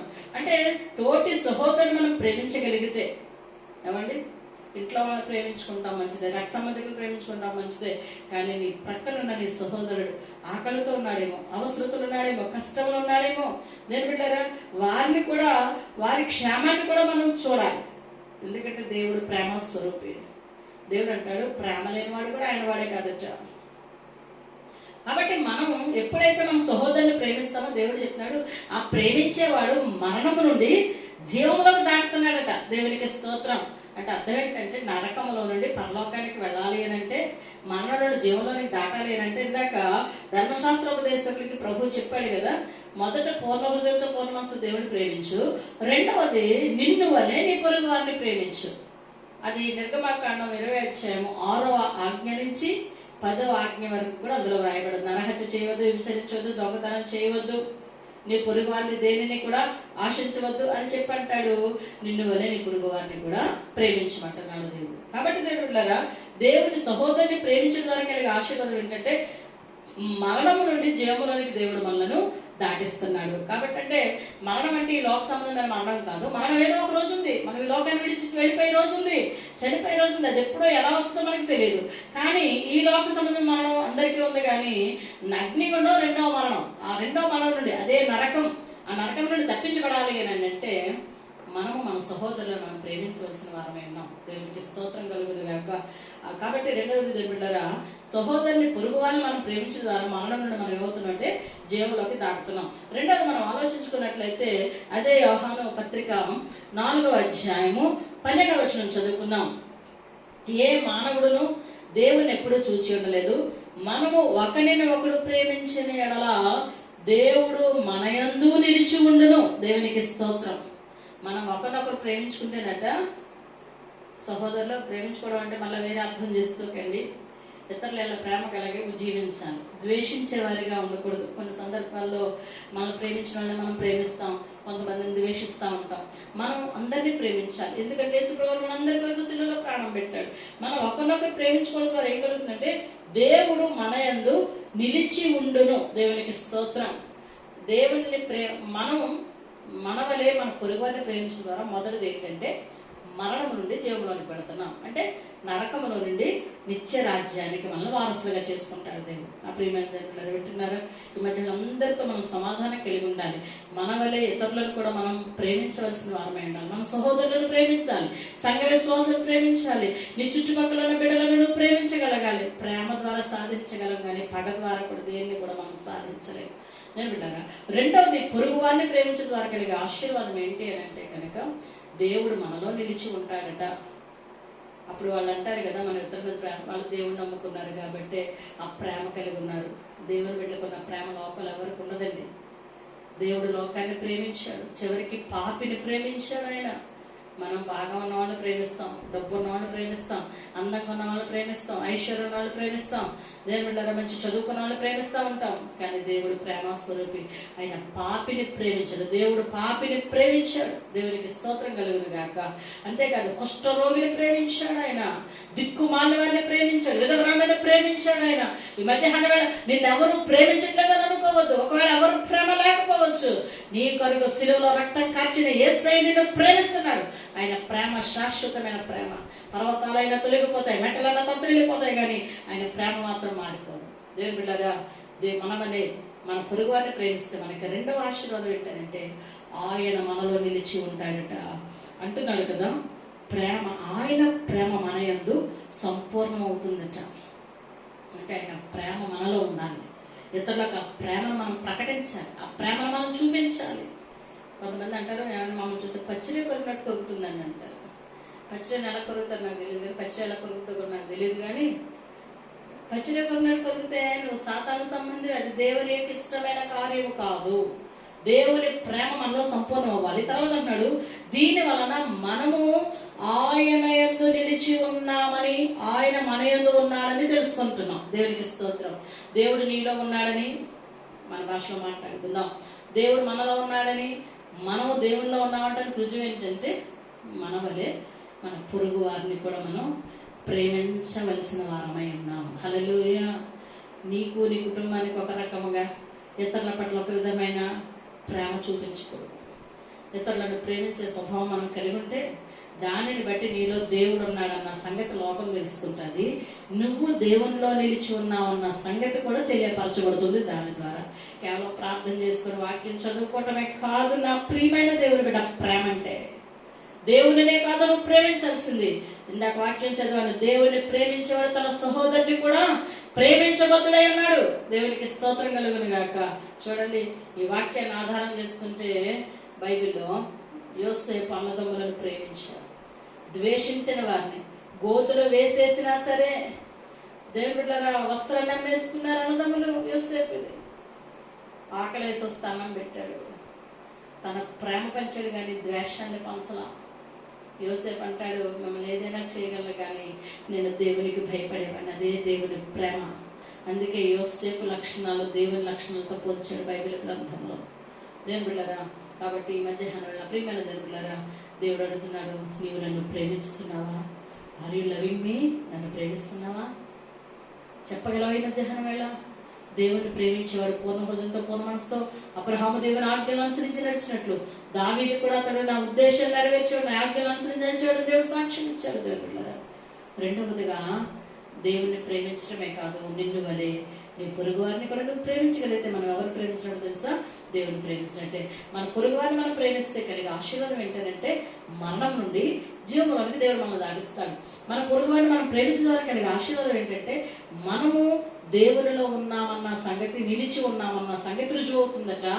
ఆయన మనలో ఉన్నాడని అనేకులు తెలుసుకున్నారు. మనం ఆయనలో ఉండాలి, ఆయన మనలో ఉండాలి. యోహాను 15 అంటాడు, ఎవడు నా యందు నిలిచి ఉండునో, నేను ఎవరి యందు నిలిచి ఉంటానో వాడు బహుగా ఫలించును. హల్లెలూయా. ఫలించాలి అని అంటే అంత నువ్వే తినేయటం కాదు. అంతా నువ్వే ఎంజాయ్ చేసేసి నువ్వే అనుభవించేసి హ్యాపీ ఫీల్ అవ్వడం కాదు. దేవుని వాక్యాలు ఒక మాట చెప్తున్నాడు, చదవండి. యోహాను రాసిన పత్రిక 3వ అధ్యాయం. సహోదరుని ఎలా ప్రేమించాలని మనం ఆలోచించుకున్నట్లయితే చూడండి, వాక్యముల 17వ వచనములో 1 యోహాను 3:17, ఈ లోకపు జీవనోపాధి గలవాడై ఉండి తన సహోదరునికి లేమి కలుగుట చూచియు అతని ఎడల ఎంత మాత్రము కనికరము చూపని వానియందు దేవుని ప్రేమ ఎలాగు నిలుచును. చూసారండి, అంటున్నాడు ఇక్కడ, ఈ లోకపు జీవనోపాధి గలవాడైంది. ఈ లోకంలో నీకు జీవనోపాధి ఉంది కదా. తన సహోదరునికి లేమిలో ఉన్నాడు. నీకు దేవుడు జీవనాధారం చూపించాడు, నీకు ఒక ఉద్యోగం ఇచ్చాడు, నీకు ఒక వ్యాపారం ఇచ్చాడు, నీకు ఒక భవిష్యత్తు ఇచ్చాడు, నిన్ను స్థిరపరిచాడు. నీ పక్కన నా సహోదరుడు లేమితో ఉన్నాడు, ఉద్యోగం లేదు, వ్యాపారం లేదు. మేబీ దేవుడు అది కరోనా వైరస్ ని ఉదాహరణ తీసుకుందాం. నీ ఇంట్లో సమృద్ధి ఉంది, నీ ప్రక్కన ఉన్నవాడు ఆకలి తలబడిస్తున్నాడు, నీ ప్రక్కన ఉన్నవాడు కనీసం ఒక పాల ప్యాకెట్ తెచ్చుకోవడానికి కూడా డబ్బులు లేవు. ఎప్పుడైనా సహాయం చేయడానికి ఆలోచించావా? నాకే లేదనుకుంటున్నావా? నీకుంది, దేవుడు ఇచ్చాడు.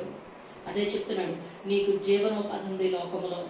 నీ సహోదరుడు లేమి కలవాడే చూచి కూడా అతనికి ఏమాత్రము కనికరము చూపకపోతే, చూసారండి, కొంతైనా కనికరము నీలో ఉండాలి.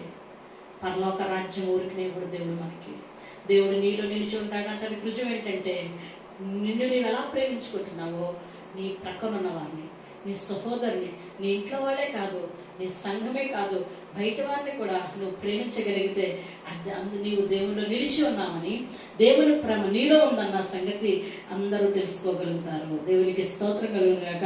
రాసిన పత్రిక 2వ అధ్యాయము 15వ వచనంలో, సహోదరుడైనను సహోదరి అయినను దిగంబరులై ఆనాటికి భోజనము లేక ఉన్నప్పుడు, చూసారండి, ఆ పూటకి భోజనం లేకపోతే నీ సహోదరుడైనా నీ సహోదరి అయినా దిగంబరులై, చూసారండి, సహోదరైనా దిగంబరులై అంటే ఏమీ లేని వారే. దిగంబరు అంటే కేవలం వస్త్రమే కాదు, ఇంట్లో ఏమీ లేని వారిగా ఉన్నప్పుడు, ఆనాటికి భోజనం లేక ఉన్నప్పుడు, ఆ పూటకి వాళ్ళకి ఏమీ లేనప్పుడు, మీలో ఎవడైనాను శరీరమునకు కావలసిన వాటిని ఇయ్యక సమాధానముగా వెళ్ళుడి, చలి కాచుకుని తృప్తి పొందడని చెప్పిన ఎడల ఏమి ప్రయోజనం? చూసారండి, లోపల నీ ప్రక్కన వాడికి ఏదైనా లేదనుకో, ఏమి ఇవ్వకుండానంట సమాధానంగా వెళ్ళు, దేవుడు ఉన్నాడు, దేవుడు పోషిస్తాలే. తప్పది. దేవుని బిడ్డ నీ దగ్గర ఉంది కదా, వాళ్ళకి ఎంత ఆహారం పెట్టు, వాళ్ళ అవసరంలో పాలు పొందు. ఇదే నాకు రేపటికి నాకు ఇదే సరిపోద్దని అనుకోకు, వాళ్ళకి సహాయం చేయి. దేవుడు అన్నాడు, ఏమి ఇవ్వకుండా తిను, తృప్తి పొందు, పాపం చేసుకో. దేవుడు ఏం చేసేస్తాడంటే అదే దేవుని యొక్క చిత్తం కాదట. ఏంటి ప్రయోజనం అంటున్నాడు. కాబట్టి మధ్యాహ్నం వేళ మాటతో కాక, అందుకే అంటున్నాను, పత్రిక యోహాను 3వ అధ్యాయము 18వ వచనంలో, చిన్నపిల్లలారా మాటతోను నాలుగుతోను కాక క్రియతోను సత్యముతోను మనం దేవునిని ప్రేమించుదాం. దేవునికి స్తోత్రం. మాటతో నాలుగుతో కాదు, దేవుడితో ప్రేమించాలి, క్రియలతో మనం దేవుడిని ప్రేమించాలి. హల్లెలూయా. కాబట్టి నిన్ను వల్లే నీ పొరుగు వారిని ప్రేమించమంటున్నాడు దేవుడి పిల్లలు. కాబట్టి మూడవది అలాగ ఆయన ప్రేమించుదాం. మొదటి మనలో నుండి జీవనానికి దాటించబడతాం. రెండవది ఆయన మనలో ఉన్నాడని, మనం ఆయనలో నిలిచి ఉన్నామన్న సంగతి తెలుస్తుందట అందరికీ. ఆయన ప్రేమ మనలో సంపూర్ణం చేయబడుతుంది. అయితే పొరుగు వారిని ప్రేమించిన ద్వారా కలిగే మూడవ ఆశీర్వాదం ఏంటంటే, చూడండి ఆ వాక్యంలో యోహాను రాసిన పత్రికలో 3వ అధ్యాయం 4వ అధ్యాయం 13వ వచనంలో, దీని వలన మనం ఆయన యందు నిలిచి ఉన్నామని ఆయన మన యందు ఉన్నాడని తెలుసుకుని చేయాలి అనగా, ఆయన మనకు తన ఆత్మలో పాలు దయచేసి ఉన్నాడు. దేవునికి స్తోత్రం. చూసారా, ఎవరైతే తన పొరుగు వారిని, ఇప్పుడు నేను చెప్పాను కదా, జీవనోపాధి కలిగి ఉండి ఇతరులకు లేమిలో ఉన్నప్పుడు సహాయం చేస్తే, దేవుని వాక్యంలో మూడవదిగా నీకు కలిగే ఆశీర్వాదం ఏంటంటే, ఆయన ఆత్మలో నిన్ను పాలివారిగా చేసుకుంటాడట. దేవుని ఆత్మలో మనం పాలివారిగా చేసుకుంటాడట. దేవుని ఆత్మలో మనల్ని ఉంచుతాడు, దేవుని ఆత్మ చేత మనల్ని నింపుతాడు. ఆ ఆత్మ ద్వారా ఎన్నో అద్భుతాలు మనలో ఉండి దేవుడు జరిగించుకుంటాడు. ఆ ఆత్మను బట్టే సంసోను సింహాన్ని మేకపిల్ల వల్ల చీల్చేశాడు. పరిశుద్ధాత్మ పొందుకున్నామని చెప్పడం కాదు, భాషలతో మాట్లాడడం కాదు, నేను పరిశుద్ధాత్మను పొందుకున్నానని ఆనందించడం కాదు, ఇతరుల అవసరతలను పాడివారు అయి ఉండాలి. అది పరిశుద్ధాత్ముడు చేసే సహాయం. అది పరిశుద్ధాత్ముడు కన్నా మంచి రక్షణ. అది ఆ పరిశుద్ధాత్ముడు కన్నా ప్రేమ మనం కూడా కలిగి ఉండాలి. ఆ పరిశుద్ధాత్ముడు ఎవరో కాదు, తండ్రి అయిన దేవుడు కుమారుడైన యేసుక్రీస్తు మనలో ఉండి తన ఆత్మను మనలో ఉంచుతాడు. ఆయన దేవునికి స్తోత్రం కలుగును గాక. కాబట్టి మధ్యాహ్నం వేళ దేవుడు అడుగుతున్నాడు, సీమోని, ఆర్ యు లవింగ్ మీ? పేతురు, నీవు నన్ను ప్రేమిస్తున్నావా? నేను మొదటి దేవుడు ప్రేమించేవారు ఏం చేయాలంటే ఆయన ఆజ్ఞలను మనం అనుసరించి నడవాలి. పూర్ణ హృదయంతో పూర్ణ ఆత్మతో దేవుణ్ణి ప్రేమించాలి. రెండవది, నిన్ను వలె నీ పొరుగు వారిని నువ్వు ప్రేమించాలి. మూడవదిగా దేవుని ఎలా ప్రేమించాలి మనం అంటే కనుక వాక్యంలో చూసుకున్నట్లయితే దేవుని 97వ కీర్తన 10వ వచనం, యెహోవాను ప్రేమించు వారలారా చెడుతనమును అసహ్యించుకొనుడి. చూసారండి, ఇక్కడ మంచి మాట రాశాడు దావీదు. యెహోవాను ప్రేమించు వారలారా చెడుతనమును అసహ్యించుకొనుడి. దేవుని ప్రేమించేవారు మూడవదిగా ఏం చేయాలంటే చెడుతనాన్ని అసహించుకోవాలి. ఎక్కడైనా చెడుతనం ఉంది కదా, బైబిల్లో ఒక వ్యక్తిని దేవుడు ఉదాహరణగా చెప్పాడు. యోబు గ్రంథం 1వ అధ్యాయం అంటాడు, ఊజు దేశంలో యోబుని ఒక మనుషుడును, అతడు యథార్థవర్తనుడును న్యాయవంతుడునై దేవుని యందు భయభక్తులు కలిగి చెడుతనమును విసర్జించిన వాడు. దేవునికి స్తోత్రం. సరే, దేవుడిస్తున్నాడు సాక్ష్యం ఎవరి గురించి? యోబు గురించి. దేవుని భక్తి కలిగి ఏమి విడిచిపెట్టాడంటే చెడుతనాన్ని విసర్జించాడంట. అంటే యోబు దేవుని ప్రేమించిన వాడు కాబట్టి దేవుని ప్రేమించాడు. ఏమి విడిచిపెట్టాలండి? చెడుతనాన్ని అసహించుకోవాలి. హల్లెలూయా. చెడుతనాన్ని ప్రేమించకూడదు, చెడుతనాన్ని ప్రోత్సహించకూడదు. ఎవరైనా సహోదరుడు చెడు మార్గంలోకి వెళ్ళిపోతుంటే చూసి చూడనట్టు కూడా ఉండకూడదు. చెడుతనాన్ని అసహించుకునే వారిగా మనం ఉంటే, చూడండి దేవుని వాక్యాలకు మాట చెప్తారు, యోసేపు పాపానికి దూరంగా పారిపోయాడు, చెడుతనాన్ని అసహించుకున్నాడు, దేవుని కొరకు జీవించాడు. అందుకే యోసేపును దేవుడు ఆశీర్వదించాడు. యోబు దేవుని భక్తి కలిగి జీవించాడు. దేవుడు వాక్యంలో ఒక మాట చెప్తాడు కదా, చూడండి యోబు 22వ అధ్యాయము 23వ వచనంలో, సర్వశక్తుల వైపు నువ్వు తిరిగిన ఎడల నీ గుడారములలో నుండి దుర్మార్గమును దూరముగా తొలగించిన ఎడల నీవు అభివృద్ధి పొందుతాం. దేవునికి స్తోత్రం. చెడుతనాన్ని, గుడారంలో ఉన్న దుర్మార్గం ఏం చేయాలంటే, దుర్మార్గం ఎక్కడుందండి? గుడారంలో ఉంది. ఈ దినాన్ని ఇంట్లోనే చేసేస్తున్నారు అన్ని పనులు. ఏమండి, దేవుని ప్రేమించాలి, చెడుతనాన్ని ఆశ్రయించుకోవాలి. ఇంట్లో ఖాళీగా ఉందని చెప్పి తలుపు వేసుకుని ఎవరు చూడలేదు పేకాటాడటం. ఏమండి, బయట తాగితే ఎవరైనా చూస్తారేమని చెప్పి బాటిల్స్ తెచ్చుకుని ఇంట్లో తాగేయటం. దేవుని బిడ్డ, ఈ మధ్యాహ్నం దేవుడు నీతో మాట్లాడుతున్నాడు. ఇంట్లో ఖాళీగా కూర్చొని ఏం చేస్తున్నావు? ఆరాధన లేదు, ప్రార్థన లేదు, ఉపవాస ప్రార్థన లేవు. సమయం ఎలా గడుస్తుంది అని చెప్పి వ్యర్థమైన వాటిని ప్రేమిస్తున్నామేమో.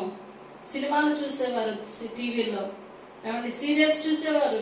దేవుని చెప్తుంది, నీ గుడారములలో నుండి దుర్మార్గమును దూరముగా తొలగించిన ఎడల నీవు అభివృద్ధి పొందుతావు. దేవునికి స్తోత్రం.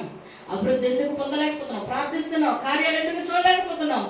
దేవుని ప్రేమించేవారు దుర్మార్గతను విడిచిపెట్టాలి, చెడుతనాన్ని అసహించుకోవాలి. పైన చెప్తున్నాడు, ఒక మాట చదవండి, నీవు ఆయనకు అప్పుడు సర్వశక్తిని నువ్వు ఆనందించదు, దేవుని తట్టు నీ ముఖం ఎత్తుతావు. ఎప్పుడైతే మనలో చెడుతనాన్ని అసహించుకుంటామో, ఎప్పుడైతే మన గృహం నుంచి దుర్మార్గాన్ని దూరంగా పాల్గొడతామో, మన గుడారంలో దుర్మార్గత కూడా, మన గుడారంలో ఏముండాలి?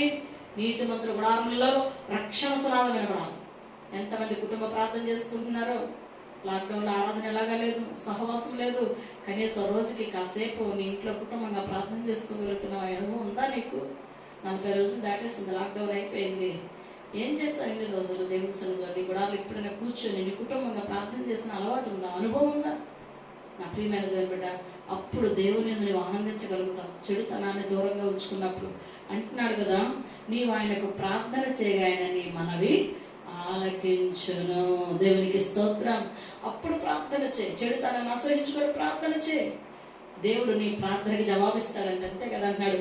మరి నువ్వు దేనినైనా యోచన చేయలేదు, నీకు స్థిరపరచబడును. ఎప్పుడైతే చెడుతనాన్ని అసహించుకొని దుర్మార్గతను విడిచిపెట్టి దేవుని సన్నిధిలో నువ్వు ప్రార్థన చేసినప్పుడు, నువ్వేది తలంపు పెట్టుకున్నా, నువ్వు యోచన చేయగలదు, నీకు దేవుడు స్థిరపరుస్తాడు. దాన్ని ఆమేన్ అంటాడు దేవుడు. నువ్వేది చేసినా సక్సెస్ చేస్తాడు దేవుడు. నీకు నీ మార్గముల యందు వెలుగు ప్రకాశించును. దేవునికి స్తోత్రం. నువ్వు వెళ్ళే మార్గాలు దేవుడు వెలుగు ప్రకాశింప చేస్తాడు. దేవుని ప్రేమించుకున్న ఆశీర్వాదాలు. దేవుని ప్రేమించేవాడు కాబట్టి ఏం చేయాలంటే చెడుతనమును అసహించుకోవాలి. అప్పుడు దేవుడు నీ ఆనందిస్తాడు, నేను అభివృద్ధి చేస్తాడు. నువ్వు ప్రార్థన చేసినప్పుడు వెంటనే దేవుడు రెస్పాండ్ అవుతాడు. నువ్వే పని చేసినా దేవుడు అయామ్ హియర్ అంటాడు, సక్సెస్ చేస్తాడు దేవుడు. నువ్వేది యోచన చేసినా అది స్థిరమైపోతుంది. అంతే, నువ్వు తలపు పెడితే దాన్ని ఆమేన్ అంటాడు దేవుడు. నువ్వు వెళ్ళే మార్గాలు వెలుగు ప్రకాశింపజేస్తాడు. దేవునికి మహిమలు గాక. కాబట్టి దేవుని ప్రేమించేవారు చెడుతనాన్ని ఆశించుకోవాలి. 4వది మాట చెప్పి ముగిస్తాను, ఒక 5 నిమిషాల్లో. 4వదిగా దేవుని బిడ్డలారా, ప్రకటన గ్రంథం 4వ వచనం దేవుని వాక్యాన్ని చదువుకుందాం. ఇక్కడ దేవుడు ఎఫెసు సంఘంతో మాట్లాడుతూ అంటున్నాడు, అయినను మొదట నీకుండిన ప్రేమను నీవు వదిలితవని నేను నీ మీద తప్పు ఒకటి మోపవలసినది. నీవు ఏ స్థితిలో నుండి పడితివో అది జ్ఞాపకం చేసుకుని మారు మనసు పొంది ఆ మొదటి క్రియలను చేయుము. అట్లు చేసిన నీవు మారు మనసు పొందితేనే సరి. దేవుడికి స్తోత్రం. దేవుడు ఇక్కడ మాట్లాడుతున్నాడు, ఎఫెసీ సంఘముతో అంటున్నాడు. సంఘం అనగా దేవుని యొక్క శరీరం. ఈ మధ్యాహ్నం వేళ దేవుడు పెట్టారు సంఘముతో. దేవుడు అంటున్నాడు, మొదట నీ మీద ఒక తప్పు వేస్తున్నాను. సంఘమా, దేవుని జనాంగమా, దేవుని బిడ్డ, నీ మీద ఒక తప్పు వేస్తున్నాను. ఏంటా తప్పు అనంటే, మొదట నీకున్న ప్రేమను వదిలేస్తావు.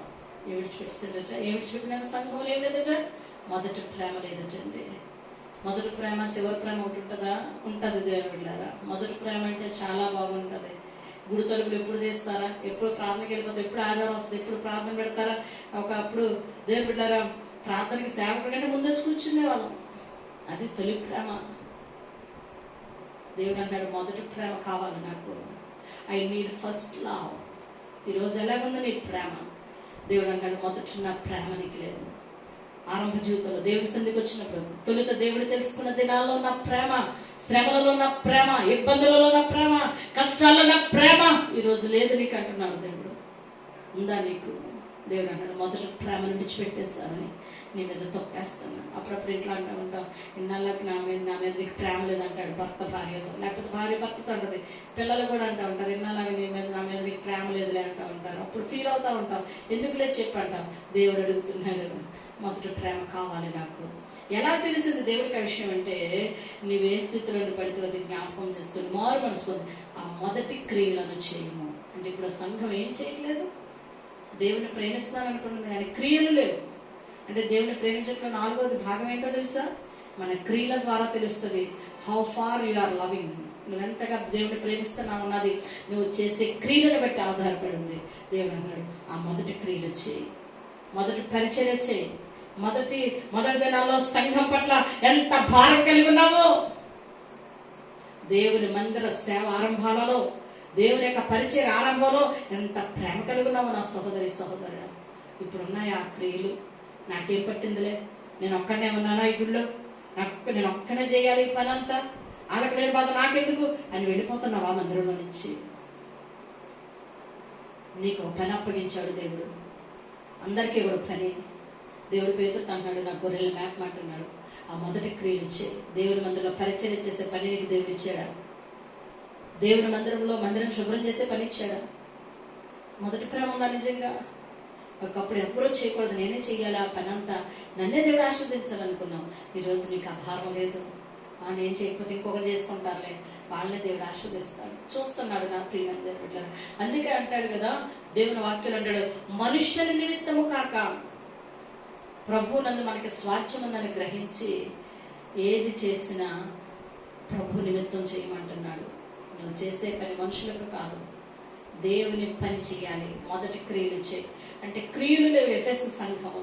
ఈ మధ్య నీలో క్రియలు చూస్తున్నాడు. ఒక మాట చెప్తాను, యేసు ప్రభు ఒకసారి సీమోన్ అనే అతని ఇంటికి భోజనానికి వెళితే, కుష్ఠరోగి ఇంటికి, అక్కడ ఒక పాపాత్మురాలు ఏం చేసిందంటే యేసు ప్రభు దగ్గరికి వచ్చి అత్తరు పూసింది పాదాలకి, కన్నీటితో పాదాలను కడిగింది. మొట్టమొదట తల వెంట్రుకలతో తుడిచింది, తర్వాత అత్తరుగుడి పగలగొట్టి ఆయన పాదాలకు పూసింది, ముద్దు పెట్టుకుంది ఆయన పాదాలని. ప్రభు అంటున్నాడు సీమోనుతో, ఈమె నన్ను విస్తారముగా ప్రేమించింది. నీ ఇంటికి వచ్చాను కానీ కనీసం కడుక్కోవడానికి కాళ్ళకి నీళ్ళు ఇవ్వలా, తనకింత నూనె కూడా పెట్టలేదు సీమోను, ఒక్కసారి కూడా నన్ను ముద్దు పెట్టుకోలేదు. కానీ నీ ఇంట్లోకి వచ్చినప్పటి నుండి కూడా ఈమె తన కన్నీటితో నా పాదాలు కడిగింది, తల వెంట్రుకలతో నా పాదాలు తుడిచింది, నా కాళ్ళను ముద్దు పెట్టుకుంది. ఈమె నన్ను విస్తారముగా ప్రేమించింది. సీమోన్ అంటున్నాడు, ఈమె పాపాత్మురాలు అంటున్నాడు. ప్రభు అంటున్నాడు, ఈమె నన్ను ప్రేమిస్తుంది విస్తారంగా అంటున్నాడు. కనీసమైన ప్రేమ, విస్తారంగా ప్రేమించింది. దేవుడు అన్నాడు, ఈమె విస్తార పాపములు క్షమించబడ్డాయి. దేవునికి స్తోత్రం కలుగుగాక. పేతురునేమో నన్ను ప్రేమిస్తున్నామని అడిగిన దేవుడు చివరకు వచ్చేసరికి అంటున్నాడు, ఈమె నన్ను విస్తారంగా ప్రేమించింది. పేతురు మీద అనుమానం కలిగింది, ఈమె గురించి అనుమానం కలగదు. కానీ ఈమె క్రియలు కనబడుతున్నాయి. పేతురు క్రియలేమో దేవుడికి అనుమానం కలిగించే నన్ను ప్రేమిస్తున్నాడని. ఈమె క్రియలు, పాపాత్మురాలైన స్త్రీ చేసిన పని, ఆమె ప్రేమను చూచాడు దేవుడు. కాబట్టి మధ్యాహ్నం ఆ ప్రేమ దగ్గర మాటతో కాదు, నాలుగుతో కాదు ప్రేమించేది, క్రియలతో దేవుని ప్రేమిద్దాం. మొదటి ప్రేమ వదిలేస్తాం అంటున్నాడు దేవుడు. మొదటి ప్రేమను కలిగి జీవిద్దాం. మళ్ళా ఏ స్థితిలో పడిపోయావో నిన్ను లాగారు, ఆ స్థితిలో మళ్ళా నువ్వు దేవుని వైపు తిరిగినట్లయితే ఆ మొదటి క్రియలు చేయమని దేవుడు అడుగుతున్నాడు అంటున్నాడు. లేకపోతే ఒక పనిష్మెంట్ ఏంటో తెలుసా? నీ దగ్గర నుంచి ఆ దీపస్తంభాన్ని తీసేస్తాను, నీ దగ్గర నుంచి ఆ దీపస్తంభాన్ని తీసేస్తానంటున్నాడు. దీపస్తంభాన్ని తీసేస్తే వెలుగే లేకుండా అయిపోతాం. ఒకవేళ లేదు కదా దేవుడిని ప్రేమిస్తే పరదేశంలో జీవవృక్ష ఫలాన్ని తినిపిస్తానంటున్నాడు. నేను చివరికి ఒక మాట చెప్తాను. యోహాను 15 అంటాడు, తన స్నేహితుల కంటే ఎక్కువైన ప్రేమ గలవాడు ఎవడు లేడు. కాబట్టి మీరు కూడా, నేను మిమ్మల్ని ఎలా ప్రేమించాను, ఆయన మన కొరకు ప్రాణం పెట్టాడు, మనం కూడా ఆయన ప్రేమించిన, ప్రాణాన్ని పెట్టేంతగా ప్రేమించలేకపోయినా దేవుడిలాగా ప్రాణం ఉన్నంత వరకు దేవుడిని ప్రేమిద్దాం. ప్రాణం ఉన్నంత వరకు, మట్టిలో చేరే వరకు దేవుడిని ప్రేమిద్దాం.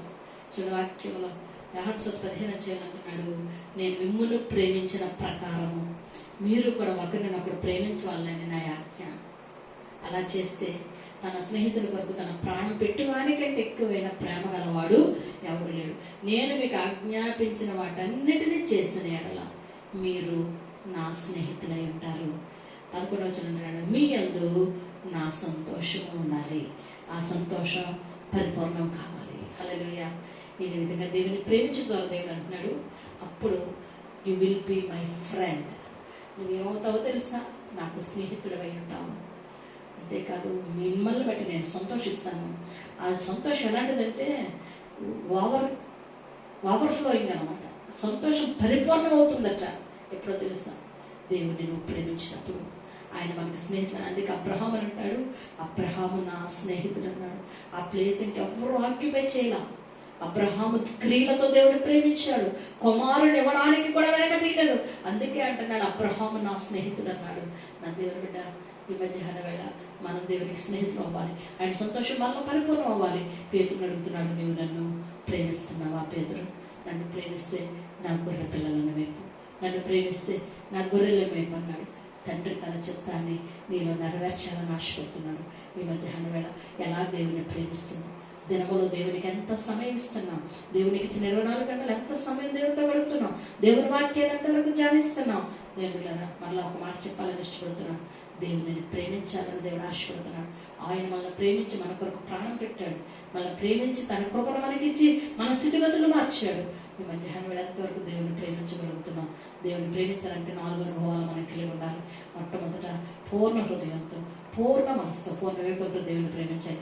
అందుకంటున్నాడు, నన్ను ప్రేమించి నా ఆజ్ఞలను గైకోవాలి.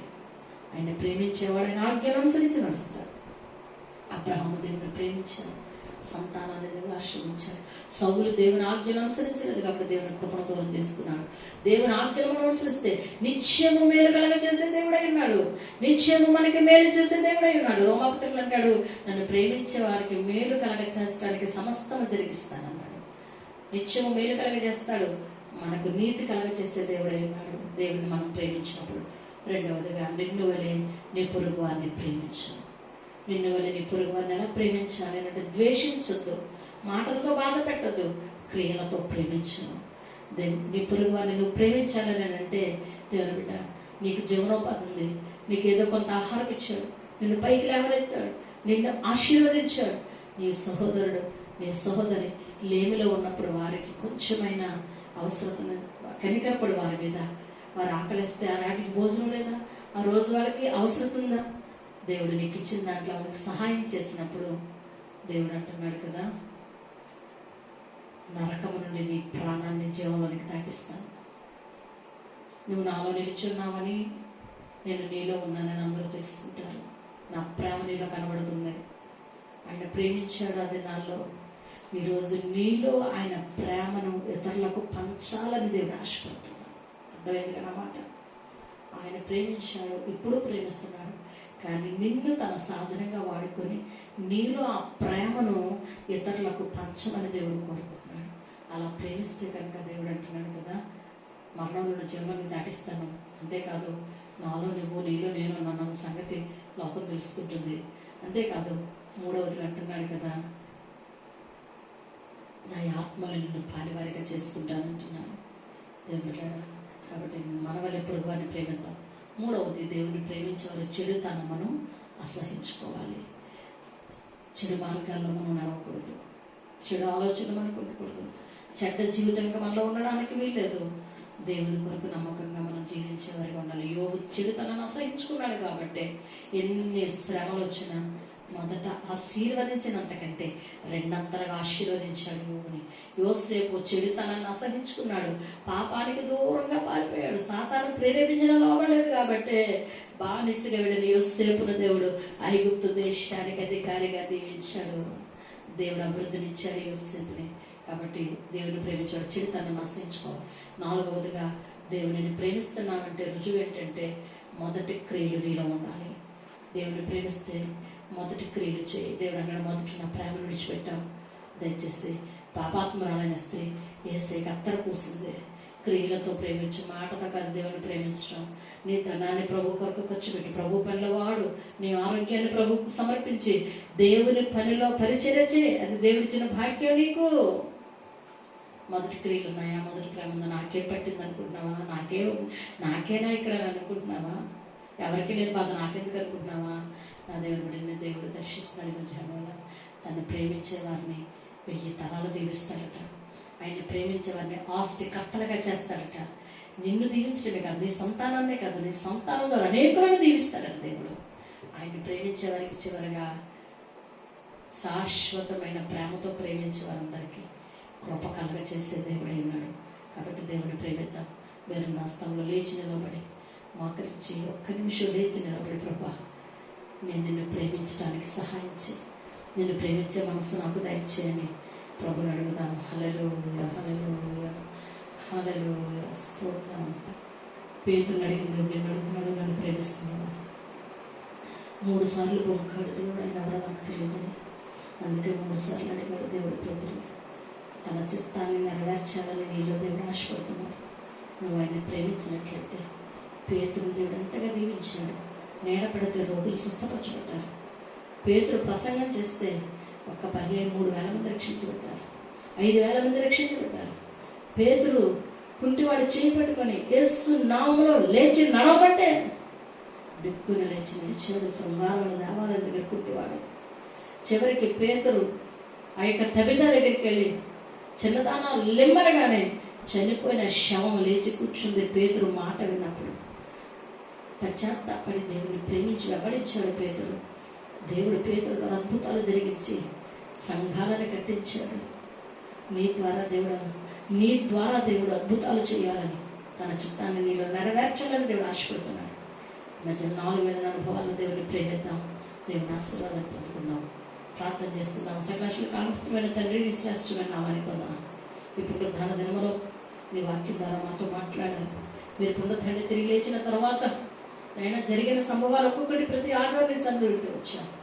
నా తండ్రి, ఈ దినాన్ని నేను పేతురు చేపలు పట్టడానికి వెళ్ళినప్పుడు మళ్ళీ దర్శించి పేతురునైనా ప్రభు విస్తారమైన చేపలు పట్టి తీసుకొచ్చి భోజనం పెట్టావు. ఇప్పుడు మీద ఆహారం పెట్టిన తర్వాత, భోజనం చేసిన తర్వాత ప్రశ్న వేసావు తండ్రి.